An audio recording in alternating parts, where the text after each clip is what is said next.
जय हिंद दोस्तों। आज के वीडियो में हम लोग रीजनिंग का सबसे आसान चैप्टर पढ़ने वाले हैं। उस चैप्टर का नाम क्या है? Find out the conditional number, यानी कि औपबंधिक संख्या या अक्षर को ज्ञात करना। ऐसे प्रश्न एग्जाम में आते हैं और इसे बनाना बहुत ही आसान है। चलिए हम लोग इसे कैसे बनाएंगे, इसका कोई ट्रिक नहीं, इसको बेसिक नियम से हम लोग बनाएंगे। तो पहले सवाल को समझ लेता है कि सवाल कैसे आता है। सवाल इस तरह से कुछ आएगा, निम्नलिखित संख्याओं की श्रृंखला में ऐसे कितने पांच हैं जिनके ठीक पहले 4 हो लेकिन ठीक बाद में 3 नहीं है। आपको ये नंबर दिया रहेगा और ऑप्शन दिया रहेगा, इसका कितना होगा, 4 होगा कि 3 होगा कि 5 होगा, 1 होगा, 2 होगा। आपको कुछ नहीं करना है, आपको जो बोला गया उसके अनुसार से हम लोग चलेंगे। क्या दिया गया, ऐसे कितने 5 हैं, आप पहले 5 को पकड़ लीजिए जिनके ठीक पहले 4 है यानी कि 45, और लेकिन बाद में 3 नहीं है। अब क्या करना है, देखिए ऐसे कितने 5 है, पहले 5 को हम लोग लिख लेंगे जिनके ठीक पहले 4 है, यानी कि 45 तो आना ही चाहिए, लेकिन बाद में 3 नहीं आना चाहिए। बाद में 3 जो है वह नहीं आना चाहिए। यानी कि आपको इस क्रम जो ये श्रृंखला दिया गया है, इसमें आपको मेन फोकस रहेगा 45 को खोजना। 45 को खोजेंगे, उसके बाद देखेंगे कहाँ 3 नहीं है, वही आंसर हो जाएगा। चलिए हम लोग इसे बनाते हैं। तो क्या देखना है, 45, यहाँ पर 54 है, यहाँ पर देखिए 45 तो है लेकिन बाद में 3 है तो ये नहीं होगा। उसके बाद देखिए 45 तो है, बाद में 4 है तो ये तो हो सकता है, 1 हो गया। फिर यहाँ पर देखिए 4 और 5, 45 तो है लेकिन बाद में 5 है तो ये भी हो गया, 2 हो गया। फिर यहाँ पर देखिए 45 45 कहीं नहीं है, और एक जगह यहाँ पर देखिए, आप लोग यहाँ देखेंगे 7, यहाँ 5 है, 75 है, 45 नहीं है। अब यहाँ पर देखिए ये हो गया 45, 45 के बाद में 5 है, 3 नहीं है ना, तो ये भी सही हो गया। तो इस तरह से हम लोग देख रहे हैं कि ऐसे कितने 5 हैं जिनके ठीक पहले 4 हैं, बाद में 3 नहीं है। तो ऐसे कितने हैं, यहाँ पर देखिए ये हो गया 1, ये हो गया 2 और ये हो गया 3, यानी 3 ऐसे हैं जिनके ठीक पहले 4 हैं और 5 नहीं है। इस श्रृंखला में 3 ऐसे 5 हैं जिनके ठीक पहले 4 है और बाद में 3 नहीं है। तो इस तरह से इस सवाल का आंसर हो गया 3। तो आप लोगों ने देखा कि कितनी आसानी से ये सवाल बन रहे हैं। हम लोग एक सवाल मात्र और इसके यानी कि एक सवाल और सोल्व करेंगे, और 2 ही सवाल को आप अच्छे से प्रैक्टिस कर लीजिए, फिर इस चैप्टर से आपको छुट्टी मिल जाएगी। तो आप लोग इसे अच्छे से समझें।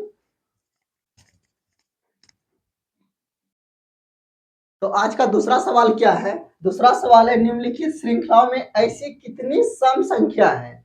सम विषम तो आपको मालूम ही होगा, 2 4 6 8 10 ये सम संख्या है, 1 3 5 ये सभी विषम संख्या, यानी कि जिसमें 2 से भाग लगे वो सम, जिसमें 2 से भाग नहीं लगे विषम।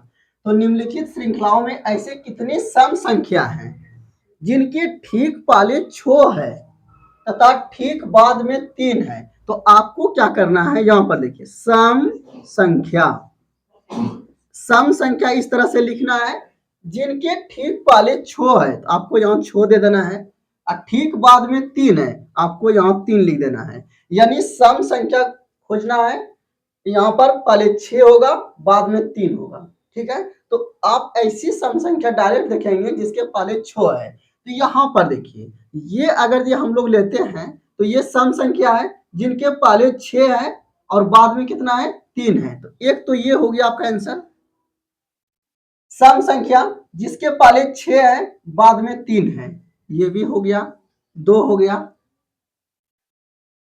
सम संख्या ये तो विषम संख्या जिसके पहले 6 है, नहीं विषम संख्या नहीं लेना आपको, सम संख्या जिसके पहले 6 है बाद में 3 है।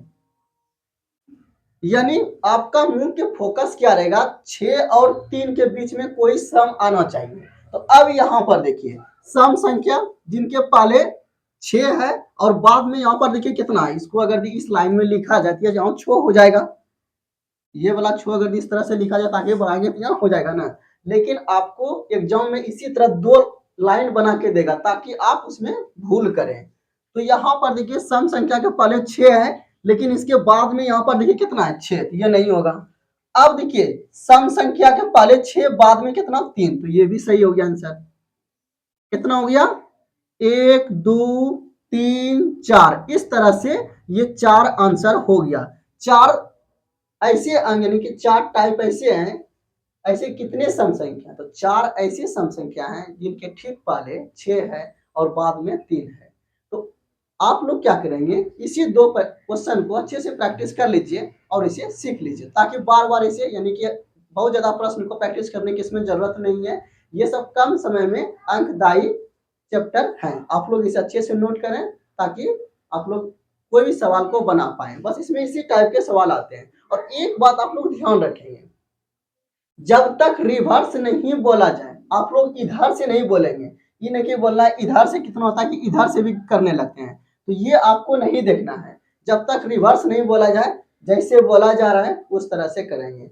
हम लोग क्या करेंगे, जैसे इस तरह से इधर जा रहे थे तो कुछ इधर से इधर आने लगते हैं, इधर से इधर गए फिर इधर से उधर आने लगते हैं। जिस प्रकार जैसे मान लीजिए इधर से गए इधर और फिर उधर से इधर आए, तो ये आपको नहीं करनी है। जब तक रिवर्स बोला नहीं जाए आपको रिवर्स के में नहीं आना है। ठीक है, धन्यवाद।